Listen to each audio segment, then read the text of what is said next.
नमस्ते। एक ऐसी कथा जो सुनने में एक साधारण लकड़हारे की लगती है, लेकिन इसका अर्थ सच में बहुत गहरा है।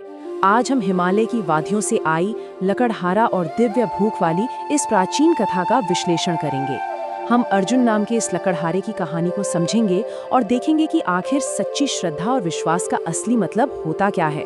तो चलिए, बिना किसी देरी के इस रोचक सफर की शुरुआत करते हैं। कहानी के बिल्कुल शुरू में ही एक बेहद गहरा सवाल सामने आता है। सोचिए जरा, क्या ईश्वर सच में मंदिरों की चार दीवारी में बसते हैं या फिर हमारे उन कर्मों में जो हम रोज करते हैं? इस सवाल को जहन में जरूर रखिएगा, क्योंकि जैसे जैसे हम इस कथा की परतों को खोलेंगे, यही सवाल हमारी इस चर्चा का केंद्र बिंदु बनने वाला है। तो चलिए मिलते हैं इस कथा के मुख्य पात्र से। अर्जुन हिमालय के पास बसे एक छोटे से गांव का लकड़हारा। जिंदगी बिल्कुल आसान नहीं थी। रोज जंगल जाना, लकड़ियां काटना, उन्हें बेचना, बस इसी तरह मुश्किल से थोड़ा बहुत गुजारा हो जाता था। लेकिन उसकी असली पहचान उसकी गरीबी बिल्कुल नहीं थी। उसकी पहचान थी भगवान शिव के प्रति उसकी अटूट अनोखी भक्ति। हर सुबह सूरज निकलने से पहले स्नान करना और घंघोर जंगल के एक पुराने शिव मंदिर में जल चढ़ाना, ये उसका नियम था। उसका मानना था कि धन ना हो तो क्या हुआ, उसका विश्वास तो हमेशा महादेव के पास ही रहेगा ना। अब यहाँ जो सबसे दिलचस्प बात सामने आती है वो ये है कि इसमें दो बिल्कुल अलग नजरिए टकराते हैं। एक तरफ है गांव वाले, जिनका सीधा सा सवाल था, भाई इतनी पूजा से आखिर होगा क्या, भगवान कभी सामने आते हैं क्या? ये एक बहुत ही व्यवहारिक आम सोच है जो सिर्फ नतीजे देखती है। पर दूसरी तरफ अर्जुन का अटल विश्वास। लोग उसका मजाक उड़ाते, पर वो मुस्कुराकर बस एक ही बात कहता, भक्ति कभी व्यर्थ नहीं जाती।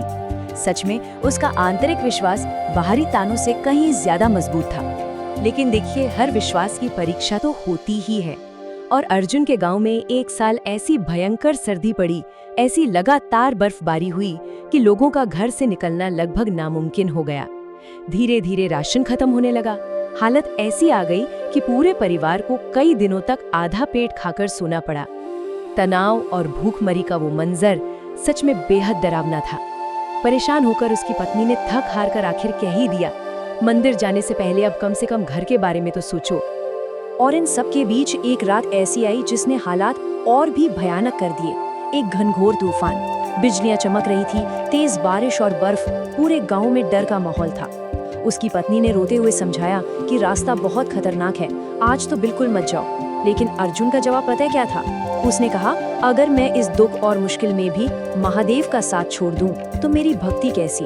और इतनी खतरनाक रात में भी वो एक छोटा सा दीपक लेकर अकेले उस जानलेवा तूफान में निकल पड़ा। चले आगे बढ़ते हैं और देखते हैं कि ये रात कैसा नया मोड़ लेती है। काफी मुश्किल से उस तूफान को चीरते हुए अर्जुन आखिरकार मंदिर पहुंच ही गया। अंदर घुप अंधेरा और जमने वाली ठंडी हवा।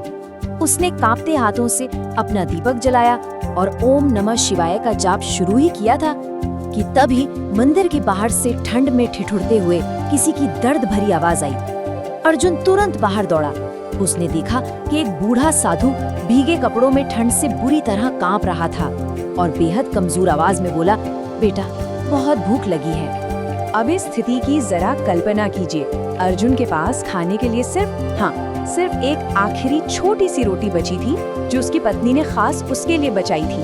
वो खुद भूखा था, घर में बीवी बच्चे भूखे थे। एक पल के लिए उसके कदम थिठके, अगर ये रोटी इस साधु को दे दी तो मैं खुद क्या खाऊंगा? लेकिन अगले ही पल उसके अटूट विश्वास ने उसके अपने दुख को हरा दिया।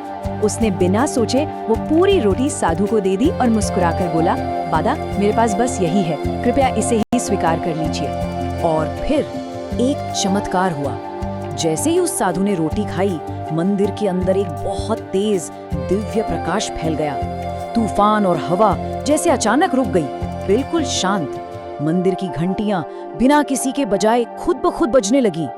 अर्जुन थोड़ा घबराया, पर उसके सामने देखते ही देखते उस बूढ़े साधु का रूप पूरी तरह बदलने लगा। उनकी जटाएं आकाश तक फैल गई, शरीर से एक अलौकिक रोशनी फूट पड़ी, गले में सर्प और माथे पर चंद्रमा चमक उठा। अर्जुन की तो आंखें फटी की फटी रह गई जब उसे समझ आया कि वो साधु कोई आम इंसान थे ही नहीं। उसके ठीक सामने साक्षात भगवान शिव खड़े थे। अर्जुन तो कांपती आवाज में सिर्फ महादेव कह पाया और रोकर उनके चरणों में गिर पड़ा। महादेव ने मुस्कुराकर उससे जो कहा वो सच में कलीजे को छू लेने वाला था। उन्होंने कहा, अर्जुन, लोग मुझे मंदिरों में ढूंढते फिरते हैं, लेकिन मैं हमेशा अपने सच्चे भक्त के हृदय में रहता हूँ। ये इस कथा का सबसे शक्तिशाली पल है। ईश्वर ने बताया कि अपनी भूख भूलकर एक अनजान जरूरतमंद की सेवा करना उनकी नजरों में यही सबसे बड़ी भक्ति है। महादेव अपने भक्त की इस निस्वार्थ करुणा से इस कदर प्रसन्न थे कि उन्होंने बस अपना त्रिशूल जमीन पर रखा, और इस एक स्पर्श का नतीजा हमेशा के लिए आई संपन्नता।